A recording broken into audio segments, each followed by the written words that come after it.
À la une de ce lundi 30 janvier, nous ouvrirons une importante page consacrée aux requins après l'accident d'hier au Château Royal. Les usagers des plages nous donneront leurs sentiments et puis nous recevrons Éric Cluat, vétérinaire, professeur à l'école des hautes études.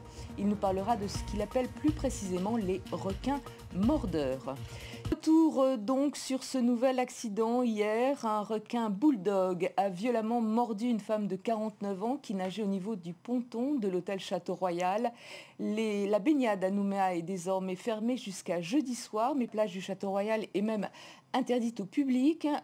Une enquête judiciaire est en effet en cours pour déterminer les circonstances exactes de l'accident. Mais ce matin, de nombreux habitués étaient présents aux abords du site. Brigitte Wapp et Claude Lindor les ont rencontrés. La plage du Château Royal était complètement fermée après l'attaque de requins de dimanche.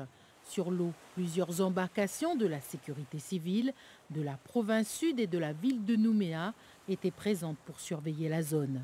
Un requin bulldog de 2 mètres a été pêché et l'analyse de son estomac est en cours. Parmi les passants, Jean-Claude Verdier qui plonge dans ces eaux depuis son plus jeune âge. J'ai un œil de pêcheur sous-marin, donc je suis toujours mes sens aux aguets quand je suis dans l'eau et que je nage. Et d'autant plus ces dernières années où il y a eu une prolifération suite principalement à l'arrêt de la pêche aux requins, à l'interdiction totale. Je ne dis pas que si demain on prélève 200 requins, il n'y aura pas une attaque après-demain, ce n'est pas ça que je dis. Mais je pense que ces requins tigres et bulldogs que je connais bien, qui ont un cycle de reproduction assez rapide, donc évidemment 30 ans sans pêche, sans régulation. Quelques nageurs habitués des lieux et qui connaissent la victime témoignent. Depuis 12 ans maintenant, au moins une fois par semaine, je démarre d'ici pour faire le tour de l'île aux Canards et je reviens avec ma petite bouée. J'ai pas eu... Et quand je suis contente de revenir et que je vois ma petite Brigitte qui...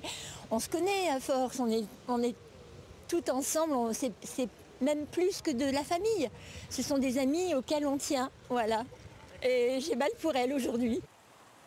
Les prélèvements se poursuivront demain toute la journée. L'arrêté municipal d'interdiction de baignade pour toutes les plages de Nouméa a été prolongé jusqu'à jeudi soir.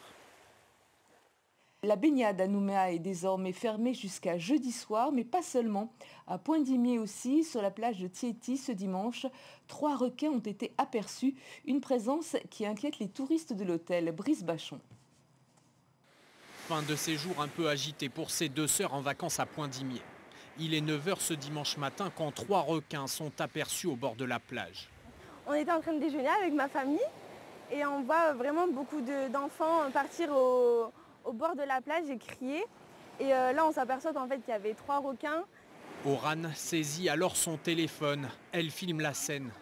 Il reste alors un requin. Sur ces images, on voit bien l'animal impressionnant à quelques mètres seulement du sable, dans cette eau très fréquentée par les baigneurs quelques heures auparavant. Sinon, la veille, on était en train de se baigner et il pleuvait, mais ça ne nous a pas arrêtés. C'est vrai que l'eau, elle était trouble, mais on s'est baigné quand même. Et donc, du coup, le lendemain, il y avait un requin.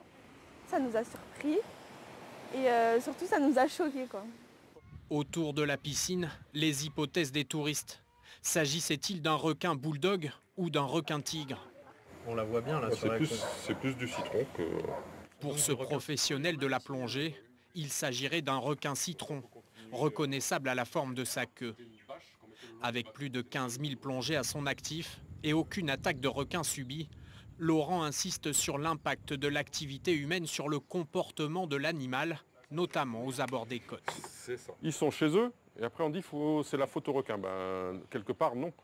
Il y a des moments où il ne faut pas aller dans l'eau parce qu'il a plu beaucoup, il y a des déchets organiques qui sont descendus, c'est des opportunistes, c'est les éboueurs des mers aussi, donc voilà, ils cherchent à manger, c'est tout simplement. Donc ce jour-là, on ne se baigne pas. En Australie, ça ne dérange personne que les plages dites dangereuses soient interdites à la baignade. Voilà.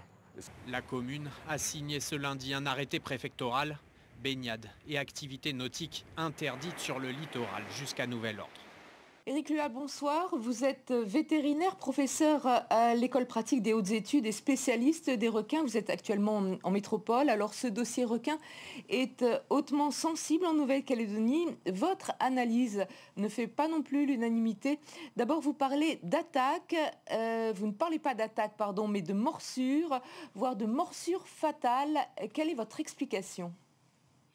Alors, je n'aime pas le mot attaque parce que je le trouve péjoratif, en gros, vis-à-vis du requin. Ça laisse penser que le requin voudrait nuire à l'homme, en fait. Or, ce n'est pas du tout le cas. On a simplement affaire à des animaux, des prédateurs, certes, qui cherchent à se nourrir. Donc, certains, de façon très marginale, vont s'en prendre à l'homme dans un but de prédation. Alors, votre grande théorie se base sur la notion d'individu requin à problème, ce que vous appelez les requins mordeurs. Quelle est votre définition de ce requin mordeur ? Alors, ce qu'il faut comprendre, c'est fondamental, c'est que l'homme n'est pas une proie naturelle du requin. C'est-à-dire que ça n'est pas une proie instinctive. Dans ce cas-là, l'instinct, qui est évidemment commun à tous les requins d'une même espèce, ne peut pas être pris en compte. Donc ce que je dis, mon hypothèse de travail, c'est qu'il faut des prérequis comportementaux qui sont finalement très contraignants et qui expliquent que même si elles sont évidemment très tragiques, les morsures sur l'homme sont finalement relativement peu nombreuses. Alors les traits comportementaux, ça relève de ce qu'on appelle des personnalités, des traits de personnalité qui se transmettent donc par ailleurs d'un individu à un autre. Alors, je ne suis absolument pas en train de dire qu'il y a un gène du requin-tueur. Il y a simplement des comportements, des traits de personnalité qui vont se transmettre d'une génération à l'autre. Alors, il y a deux traits qui sont fondamentaux concernant les morsures.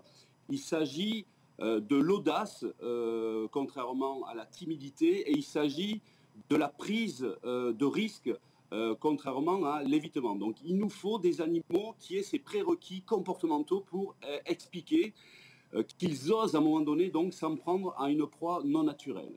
On pense que dans une population de requins, qui pourrait être les requins bulldogs sur Nouméa, il y a seulement 5% en fait de la population, de cette population, c'est-à-dire très peu d'animaux qui ont ces prérequis.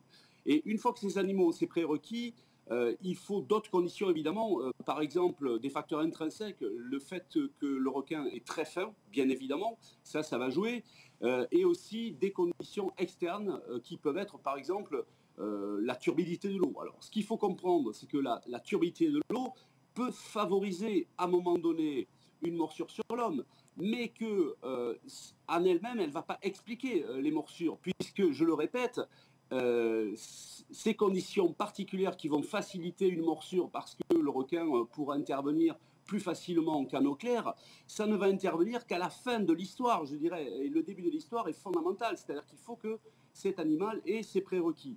Ce qui fait qu'on a affaire à très peu d'animaux. Sur le plan scientifique, on appelle ça des animaux à problème. Ça a été démontré chez les lions, les tigres, les ours, même les loups. Et ce qu'on a compris aussi en milieu terrestre, où on a un petit peu d'avance sur la mer, c'est que ça ne sert à rien de tuer les autres animaux. Ça ne résout absolument pas le problème. Bref, je pense que chez les requins, c'est le même problème et que des campagnes de régulation, c'est-à-dire des pêches aveugles, où on tape dans le tas, je dirais, au hasard, ne résolvent absolument aucun problème. Alors, quelle solution prélever le requin mordeur, mais comment l'identifier ? On peut faire... je veux dire, des campagnes, par exemple, de régulation qui sont très visibles où on tue du requin un petit peu au hasard. Mais ce n'est pas ça qui va résoudre le problème. Ce qui va résoudre le problème, c'est une approche, je dirais, à la fois discrète et efficace. Et en l'occurrence, j'appelle cette approche le progénir, c'est-à-dire le profilage génétique individuel des requins. Ça repose sur quoi? Ça repose sur deux volets. Un premier volet où on récupère l'ADN du requin sur les victimes. Et ça, je ne suis pas sûr que ce soit fait malheureusement, et malgré mes conseils depuis plusieurs années, que ce soit fait sur Nouméa. Ensuite, on a un deuxième volet qui repose sur des pêches de régulation, qui sont des pêches, je dirais, chroniques, permanentes, où on ne tue pas les requins, mais on les récupère, on y a accès pour récupérer leur ADN et faire de la photo-identification ou du marquage, c'est-à-dire être capable de reconnaître ces requins-là. Et une fois qu'on a une morsure, on fait matcher évidemment l'ADN avec l'ADN de la morsure avec ce fichier qu'on pourrait appeler un fichier S, comme on fait avec, avec les terroristes. Et ça nous permet d'éliminer potentiellement, ponctuellement, chirurgicalement, un animal qui a déjà mordu. C'est ce que je propose. Je l'ai proposé par écrit en mars 2021 au procureur de la République de Nouméa. Malheureusement, ça n'a débouché sur absolument rien de concret pour l'instant. Éric Luat, merci d'avoir répondu à nos questions. Merci et bonne journée. Voilà un entretien donc réalisé dans les conditions du direct il y a quelques minutes.